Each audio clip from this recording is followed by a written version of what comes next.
Assalamualaikum warahmatullahi wabarakatuh. Selamat pagi, selamat malam, selamat siang teman-teman. Pada kesempatan kali ini kita atau saya mau sharing ya teman-teman ya.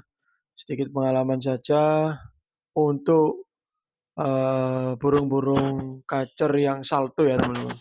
Jadi burung-burung yang salto ini kurang menyenangkan ya teman-teman kalau kita lihat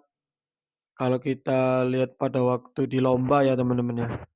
Jadi, apa permasalahan pada burung kacer ini kita akan bahas di channel Hitam Putih ini, teman-teman. Jadi, jangan lupa like, komen, dan subscribe agar kalian dan kita semua bisa sharing-sharing tentang rawatan kita ya, teman-teman ya. Jadi, sama-sama penghobi, bukan cari susah ya, cari senang ya, teman-teman ya. Jadi, oke, langsung kita bahas. Yang pertama, burung salto ini ada beberapa masalah teman-teman. Ya, yang pertama bisa karena tenaganya kurang, kemudian bisa karena dia ini merasa ketakutan ya teman-teman ya. Jadi ketakutan itu banyak hal teman-teman. Jadi bisa karena sangkarnya kurang besar ya bisa ya teman-teman ya. Karena kalau kita contohkan saja burung hutan yang kita tangkap, kemudian kita masukkan ke dalam sangkar, dia mungkin langsung giras ya teman-teman ya. Bisa saja dia menunjukkan kegirasannya sambil salto ya bisa teman-teman. Kemudian ujung-ujungnya apa teman-teman? Stres ya teman-teman ya. Jadi burung salto ini arahnya akan stres teman-teman kalau kita biarkan secara terus-menerus ya teman-teman ya. Jadi kalau kita punya burung kacer yang rawatan lama, dia awalnya nggak salto kemudian jadi salto itu ada masalah teman-teman. Ini rawatan prediksi ya teman-teman ya. Jadi tidak harus A, harus B, harus C, harus D, harus E dan sebagainya ya teman-teman. Jadi semua rawatan manusia itu prediksi teman-teman. Tidak ada rawatan pasti. Karena apa? Kita tidak bisa berbicara dengan hewan. Oke teman-teman ya. Jadi ini hanya sharing-sharing saja, hanya prediksi saja kalau burung kacer itu yang pertama adalah saltonya karena yang bisa jadi tempatnya kurang nyaman, bisa jadi stres. Kemudian tenaganya kurang, bisa jadi salto teman-teman. Karena yang dibutuhkan untuk burung-burung kacer yang lomba itu tenaga teman-teman. Sama halnya kayak burung cendet, kalau salto ya nanti ada pembahasan di burung cendet ya teman-teman. Ini kita bahas di burung kacer dulu ya teman-teman ya. Oke, itu teman-teman ya. Jadi ada burung salto karena salah rawatan atau salah tempat, bisa stres, kemudian tenaga teman-teman.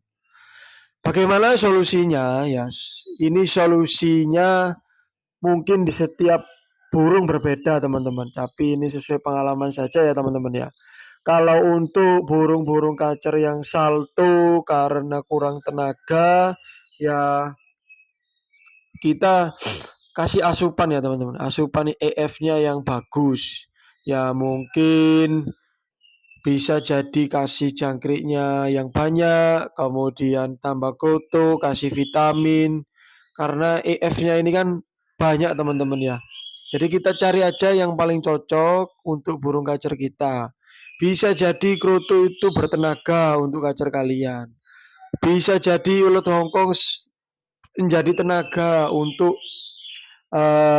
burung kacer kalian. Kemudian jangkrik bisa jadi eh, bertenaga saat dikonsumsi oleh kacer kalian ya. Gitu teman-teman ya. Jadi harus dicoba. Kalau tidak dicoba kita tidak tahu teman-teman. Oke teman-teman ya. Jadi itu yang kacer tidak bertenaga kemudian jadi salto ya teman-teman ya. Terus yang kedua, Untuk burung-burung kacer yang, karena masalah tempat saltonya teman-teman ya, atau burungnya sampai stres gara-gara salah tempat atau kurang nyaman ya teman-teman, bisa jadi. Yang pertama ya kita carikan tempat yang nyaman teman-teman, atau kalau memang banyak kacer di rumah kita ya kita sendirikan dulu. Kalau memang tidak bisa disendirikan, ya kita pakai masteran teman-teman. Kita pakai masteran yang, air yang gemericik itu teman-teman ya. Jadi bisa kita masteri atau didekatkan sama, eee tempat mandi ya teman-teman ya, atau kamar mandi. Jadi airnya kan bisa kita putar kerannya kan itu ya teman-teman ya. Jadi kita masteri pakai air gemericik atau dekatkan di kamar mandi. Jadi itu sangat cocok untuk burung-burung yang salto karena stres ya teman-teman ya. Bisa dicoba. Terus kalau memang sangkarnya kurang besar ya teman-teman ya, diganti yang agak besar sedikit. Kemudian, kasih yang merasa dia nyaman ya teman-teman ya. Jadi sama halnya kita ini juga sebagai manusia, dia sebagai burung, sama-sama makhluk hidup, semuanya butuh kenyamanan, teman-teman. Jadi kalau mau rawat hewan, kita juga harus berpikir bahwasanya sama halnya dengan kita, kalau kita nggak nyaman, ya kita akan merasa, eee, pikiran kita nggak enak ya teman-teman. Sama burung juga seperti itu teman-teman, sama-sama makhluk hidup, hanya bedanya dia nggak bisa bicara dengan kita, bahasa kita, kita juga sebaliknya seperti itu teman-teman. Semua hanya prediksi, jadi lakukan perawatan terbaik kalian teman-teman. Itu ya teman-teman ya, 2 masalah dan 2 solusi yang dapat saya sampaikan. Semoga bermanfaat. Semoga sharing-sharing kita bermanfaat, semoga kita bisa ketemu di lain waktu, waktu kita gantang kacer, di mana kita bisa ketemu. Oke teman-teman, assalamualaikum warahmatullahi wabarakatuh.